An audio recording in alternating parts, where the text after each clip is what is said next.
Movie start होती है और हमें टाइम 2005 का दिखाया जाता है। यहाँ पर हम मार्टिन फैमिली को देखते हैं, जिनमें मिस्टर एंड मिसेस मार्टिन और उनकी 2 बेटियाँ थी।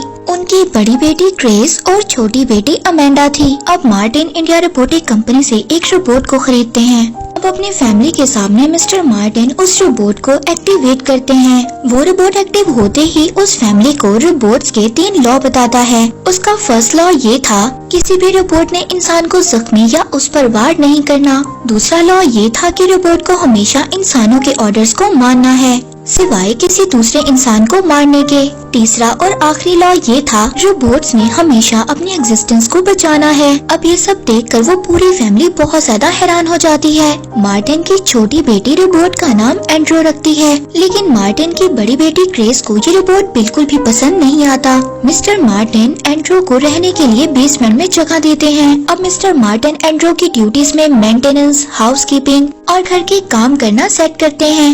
अब नेक्स्ट डे एंड्रो अपनी सारी ड्यूटीज परफॉर्म करता है। वो बेसमेंट भी क्लीन करता है और वहाँ पर उसको एक पुराना फोनोग्राफ मिलता है। उस फोनोग्राफ को वो रिपेयर भी करता है। एक दिन मार्टिन की बड़ी बेटी ग्रेस एंड्रो से मजाक करती है। वो एंड्रो को विंडो से कूदने के लिए कहती है और एंड्रो ऐसा ही करता है और वो विंडो से कूद जाता है। इस बात पर मिस्टर मार्टिन अपनी दोनों बेटियों को बहुत ज्यादा डांटते हैं और कहते हैं कि एंड्रो बेशक एक रोबोट है, लेकिन हमें उसके साथ ऐसा बिल्कुल भी नहीं करना चाहिए। हमें उसे अपनी फैमिली का एक पार्ट समझना चाहिए। एक दिन मार्टिन की पूरी फैमिली वेकेशंस के लिए बीच पर जाती है। वहाँ पर अमेंडा अपने एक कांच के घोड़े से खेल रही थी, लेकिन गलती से एंड्रो से वो कांच का घोड़ा टूट जाता है। इस बात पर अमेंडा बहुत ज्यादा उदास हो जाती है और एंड्रो को भी इस बात पर बहुत ज्यादा बुरा लग रहा था। इसी बात पर अब एंड्रो अमेंडा के लिए एक लकड़ी का घोड़ा बनाता है और जाकर उसके बेड पर रख देता है। इसी तरह एंड्रो और अमेंडा की अब दोस्ती हो जाती है। एक दिन मिस्टर मार्टिन वो लकड़ी का घोड़ा देखते हैं और बहुत ज्यादा हैरान होते हैं कि ये एंड्रो ने बनाया है और सोचते हैं कि कैसे एक रोबोट अपनी एक्टिविटी को यूज कर एक बहुत ही खूबसूरत घोड़ा बना सकता है। मिस्टर मार्टिन एंड्रो के पास जाते हैं। वो देखते हैं कि एंड्रो पुराने फोनोग्राफ पर कुछ सुन रहा था। ये देखकर वो बहुत ज्यादा हैरान हो जाते हैं। वो इसी बात पर एंड्रो को अब रोबोटिक कंपनी में लेकर जाते हैं और मिस्टर मार्टिन सीईओ को ये बात बताते हैं कि एंड्रो ने इंसानों की एक्टिविटी को डेवलप किया है, जैसे कि क्रिएटिविटी, इमेजिनेशन और दूसरों के लिए प्यार और दोस्ती। और एंड्रो की बनाई हुई चीजें सीईओ को दिखाते हैं और पूछते हैं कि क्या ये सब चीजें पहले ही से इसके प्रोग्राम में मौजूद थी। वो कहते हैं कि ये तो सिर्फ एक प्रोग्राम है, अगर आपको ये प्रोग्राम नहीं चाहिए तो हम एंड्रो को वापस ले लेते हैं और इसके बदले में आपको एक नया रिपोर्ट दे देते हैं। लेकिन मिस्टर मार्टिन इस बात से मना कर देते हैं और एंड्रो को लेकर वहाँ से चले जाते हैं। अब मिस्टर मार्टिन एंड्रो के प्रोग्राम में कुछ चेंजिंग करते हैं। वो एंड्रो के प्रोग्राम में ड्यूटीज के साथ साथ अब उसकी हॉबीज और उसकी एक्टिविटीज को भी शामिल कर देते हैं कि इन चीजों के लिए भी वो एक्स्ट्रा टाइम निकाल सकता है। इसके अलावा मिस्टर मार्टिन रोज एंड्रो को इंसानों की तरह तौर तरीके सिखाएंगे। इसी तरह टाइम गुजरता जाता है और एंड्रो अपनी क्रिएटिविटी से मुख्तलिफ चीजें लकड़ी की बनाता है, लेकिन ज्यादातर वो लकड़ी की बड़ी बड़ी घड़ियां बनाया करता था। इसके अलावा वो इंसानों की फीलिंग्स और इमोशंस को भी सीखता है। अमेंडा एंड्रो को पियानो बजाना भी सिखाती है और वक्त के साथ साथ एंड्रो और अमेंडा की दोस्ती बहुत ही ज्यादा गहरी हो जाती है और इसी तरह अब अमेंडा बड़ी हो जाती है। एक दिन मिस्टर मार्टिन इस बात को डिसाइड करते हैं कि एंड्रो ने जो भी लकड़ी की चीजें बनाई हैं उनको बेच दिया जाए। अमेंडा अपने फादर से ये कहती है कि हम एंड्रो की बनाई हुई चीजों को सेल करेंगे और उससे जो पैसे आएंगे हम एंड्रो का अकाउंट खुलवाकर उसमें डिपॉजिट करवा देंगे। मिस्टर मार्टिन अमेंडा से कहते हैं कि वो सिर्फ एक रोबोट है और हम लोगों को इमोशनली उस रोबोट में इन्वॉल्व नहीं होना चाहिए। अब मिस्टर मार्टिन अमेंडा की बात को मान लेते हैं। वो सभी घड़ियों को सेल कर देते हैं और उससे जो पैसे आते हैं वो एक बैंक अकाउंट ओपन करवाते हैं और उसमें डिपॉजिट करवा देते हैं। अब कुछ दिन बाद अमेंडा की शादी थी और वो इस बात से कंफ्यूज थी कि उसको शादी करनी चाहिए या नहीं। यही बात पूछने के लिए वो एंड्रो के पास आती है। एंड्रो वहाँ पर काम कर रहा था। अमेंडा की बातों की वजह से एंड्रो गलती से अपनी एक उंगली काट लेता है। अमेंडा एंड्रो से अच्छा दोस्त बनने के लिए थैंक यू बोलती है और उसको अपनी शादी में सूट पहनने के लिए कहती है। मिस्टर मार्टिन एंड्रो की उंगली को ठीक करवाने के लिए कंपनी में लेकर जाते हैं और उनको वहाँ पर वार्न भी करते हैं। वो एंड्रो के प्रोग्राम को चेंज नहीं करेंगे क्योंकि एंड्रो ने इंसानों की फीलिंग्स को डेवलप किया था। एंड्रो उस कंपनी से कहता है कि क्या वो अपने फेस को चेंज कर सकता है, क्योंकि उसे ऐसा फेस चाहिए था जिससे वो इमोशंस को भी डेवलप कर सके। और अब इसी तरह एंड्रो एक न्यू फेस अपग्रेड कर लेता है। अमेंडा की शादी में एंड्रो सूट पहनकर आता है और अब उसका फेस भी चेंज हो गया था। शादी खत्म होने के बाद मिस्टर मार्टिन अब अकेले ही बैठे हुए थे। तभी वहाँ पर एंड्रो आता है और अमेंडा की शादी की वीडियो मिस्टर मार्टिन को दिखाता है। मिस्टर मार्टिन अमेंडा की शादी करने के बाद बहुत ज्यादा उदास हो गए थे। वो एंड्रो से कहते हैं कि अब मैं बिल्कुल अकेला हो चुका हूँ। एंड्रो उनको कहता है कि आप फिक्र नहीं करें, मैं हमेशा आपके साथ रहूँगा। इसी तरह टाइम गुजरता जाता है और मिस्टर मार्टिन के साथ एंड्रो को रहते हुए 12 साल हो गए थे। अमेंडा के पास एक बेटा भी था जिसका नाम लॉयड था और लॉयड एंड्रो को बिल्कुल भी पसंद नहीं करता था। अब एक दिन एंड्रो अमेंडा से कहता है कि मुझे फ्रीडम चाहिए, मैं अपनी फैमिली को छोड़ना नहीं चाहता, लेकिन मुझे चॉइस चाहिए, मैं दुनिया को एक्सप्लोर करना चाहता हूँ। अब एंड्रो मिस्टर मार्टिन को चेक देते हुए कहता है कि मुझे फ्रीडम चाहिए, अब मुझे दूसरी जगह जाना है। ये सुनकर मिस्टर मार्टिन को बहुत ज्यादा बुरा लगता है क्योंकि एंड्रो उनका बहुत अच्छा दोस्त था। इस बात पर वो अपनी बेटी अमेंडा को भी डांटते हैं क्योंकि ये सारे आइडियाज अमेंडा ने ही एंड्रो के माइंड में डाले थे। अमेंडा अपने फादर से कहती है कि हम कब तक एंड्रो को अपने पास रोक कर रख सकते हैं, आखिर एक दिन एंड्रो को जाना ही है। अब दुखी दिल से मिस्टर मार्टिन एंड्रो के चेक को वापस कर देते हैं और उसको फ्रीडम दे देते हैं। अब एंड्रो मिस्टर मार्टिन के पास से चला जाता है। कुछ देर बाद वो बीच पर जगह खरीदता है और वहाँ पर एक बहुत ही प्यारा घर बनाता है। अब वहाँ पर रहते हुए एंड्रो को 16 साल हो गए थे। वो दुनिया से काफी कुछ सीखता है और वहाँ पर रहते हुए वो लकड़ी की काफी ज्यादा चीजें भी बनाता है। अमेंडा भी काफी एजिड हो गई थी। एक दिन वो एंड्रो के पास आती है और एंड्रो को बताती है कि मिस्टर मार्टिन की हालत बहुत ज्यादा खराब है और वो लास्ट स्टेज पर हैं, वो तुमसे मिलना चाहते हैं। एंड्रो मिस्टर मार्टिन से मिलने जाता है। मिस्टर मार्टिन एंड्रो को कहते हैं कि मुझे माफ कर देना, बहुत साल पहले तुमने अपना फ्रीडम मांगा था और तुम बिल्कुल ठीक थे। अपना हाथ एंड्रो के हाथ पर रखते हैं और उसको थैंक यू बोलते हैं इतने सालों की सर्विस के लिए। और ये कहकर ही फौरन मिस्टर मार्टिन की डेथ हो जाती है। अब एंड्रो को ये बात रियलाइज होती है कि उसने बाहर की दुनिया को देखना था और अपने जैसा ही एक रोबोट ढूंढना था, लेकिन बाहर जाना इतना भी आसान नहीं था। अब वो कोर्ट में एक रिक्वेस्ट डालता है और एंड्रो का केस अमेंडा के बेटे लॉयड के हाथ में आता है। लॉयड वैसे भी एंड्रो को पसंद नहीं करता था, इसीलिए वो एंड्रो का ट्रैवल अप्रूव कर देता है ताकि वो उसकी मदर अमेंडा से दूर हो जाए। अब एंड्रो अलग अलग कंट्रीज में जाता है और वहाँ पर अपने जैसे रोबोट को तलाश करता है। एंड्रो लेटर्स के जरिए अमेंडा से बात किया करता था। अब एक दिन एंड्रो को ये बात पता चलती है कि उसके जैसा ही एक रोबोट एक कंट्री में बनाया गया है। अब वो जब वहाँ पर पहुँचता है तो उसको एक फीमेल रोबोट दिखाई देती है जो कि हाइपर एक्टिव थी। वो उसको देखकर बहुत ज्यादा खुश होता है और उसका पीछा करते हुए एक वेयर हाउस में पहुँच जाता है। वो उस फीमेल रोबोट को देखकर बहुत ज्यादा खुश होता है, लेकिन तभी उसे ये बात पता चलती है कि ये रोबोट जो इतना एक्टिव है, इस रोबोट की पर्सनैलिटी चिप को ऑन किया गया है, यानी कि किसी ने उसको प्रोग्राम किया है ऐसा बनने के लिए, पर ओरिजिनली वो ऐसा नहीं है।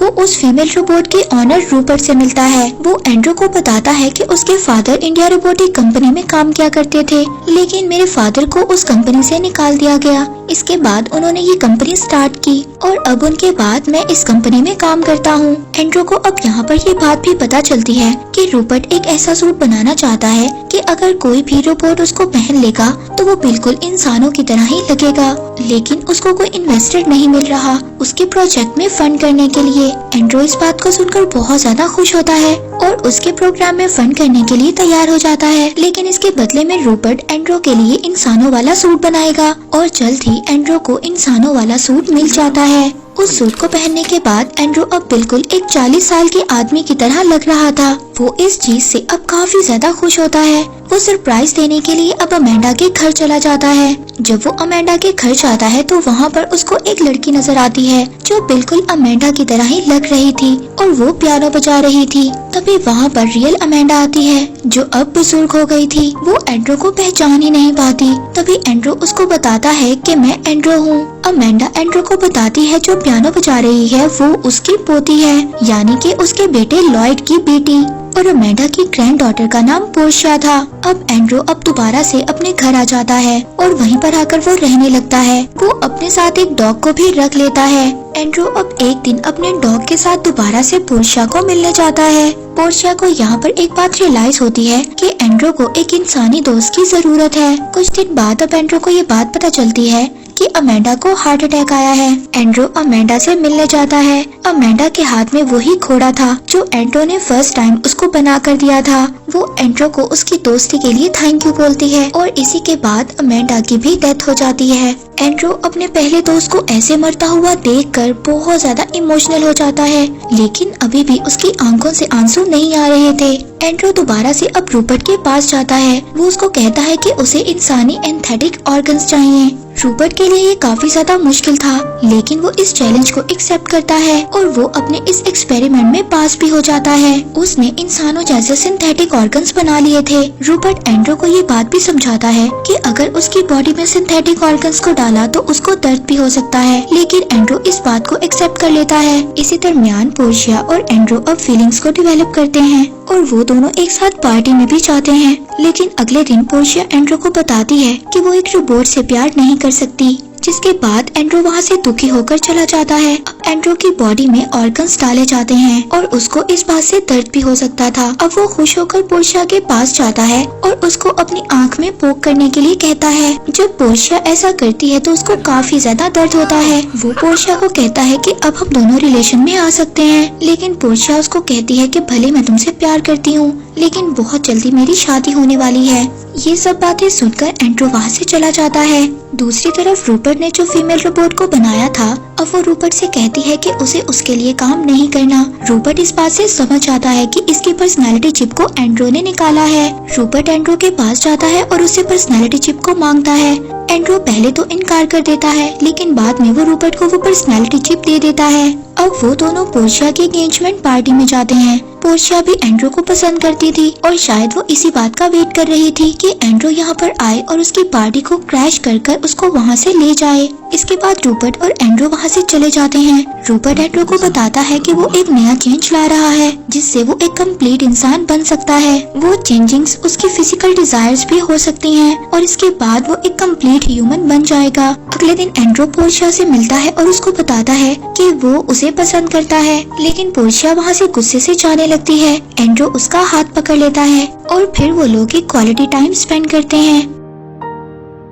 इसके बाद नेक्स्ट डे हम एंड्रो को देखते हैं जो बैठा इंसानों की तरह ही ब्रेकफास्ट कर रहा था, लेकिन पोर्शिया एंड्रो से कहती है कि हमारे इस रिलेशन को लोग एक्सेप्ट नहीं करेंगे। अब एंड्रो कोर्ट में एक केस फाइल करता है। वो ये था कि उसको एक मुकम्मल इंसानों वाला दर्जा दिया जाए। एंड्रो फील कर सकता था, उसको दर्द हो सकता था और उसको प्यार भी हुआ था, लेकिन इसके बावजूद वो केस हार जाता है सिर्फ एक वजह से, क्योंकि वो वक्त के साथ साथ नहीं चल सकता था। यानी इंसान बड़ा होने के बाद बुजुर्ग हो जाता है और उसके बाद मर जाता है, और ये एबिलिटी अभी भी एंड्रो के अंदर नहीं थी। जब तक एंड्रो वक्त के साथ साथ बूढ़ा नहीं हो सकता, तब तक एंड्रो को इंसानों वाला दर्जा नहीं दिया जाएगा। और अब देखते ही देखते ऐसे ही टाइम गुजर जाता है। अब पोर्शिया 75 साल की काफी बुजुर्ग हो गई थी, लेकिन एंड्रो अभी भी बिल्कुल जवान था। पोर्शिया इस बात से काफी ज्यादा परेशान होती है कि एंड्रो अभी भी बिल्कुल वैसा है।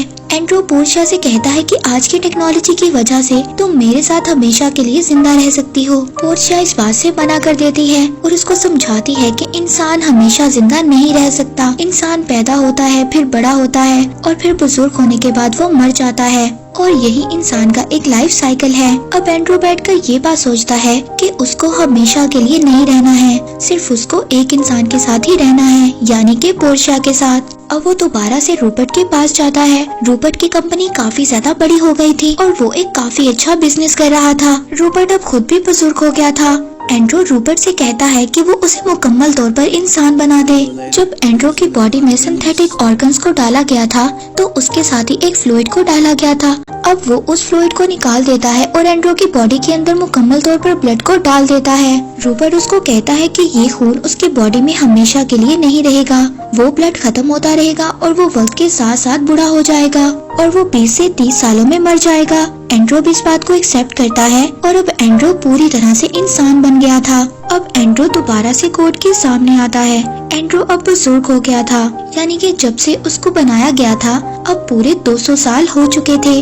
वो कोर्ट को बताता है कि उसे एक इंसान की तरह जिंदा रहना है, न कि एक रोबोट या मशीन की तरह। कोर्ट उसको अपना फैसला सुनाने के लिए कुछ टाइम मांगता है और कुछ टाइम के बाद हम एंड्रो और पोर्शिया को देखते हैं, जो कि अब काफी ज्यादा बुजुर्ग हो गए थे। तभी वहाँ पर रूपर ने जो वो फीमेल रोबोट बनाई थी वो भी अब पूरी तरह से इंसानों की तरह नजर आ रही थी। तभी वहाँ पर कोर्ट अपना फैसला सुनाता है। वो कोर्ट का फैसला लाइव ब्रॉडकास्ट हो रहा था। एंड्रो और पोर्शिया दोनों एक दूसरे का हाथ पकड़ते हैं। कोर्ट एंड्रो को इंसानों का दर्जा देता है और एंड्रो और पोर्शिया की शादी को लीगल मानता है। लेकिन ये फैसला सुनने से पहले ही एंड्रो मर जाता है और पोर्शिया का हाथ छोड़ देता है, यानी कि 200 साल बाद एक रोबोट इंसान बनकर मर गया था। पोर्शिया उस फीमेल रोबोट से कहती है कि एंड्रो हमेशा से इंसान ही था, उसे किसी भी कोर्ट के फैसले की जरूरत नहीं थी और वो एंड्रो का हाथ पकड़कर खुद भी इस दुनिया से चली जाती है। और ये एक रोबोट की स्टोरी जो 200 साल तक जिंदा था, यहीं पर इस स्टोरी का एंड हो जाता है।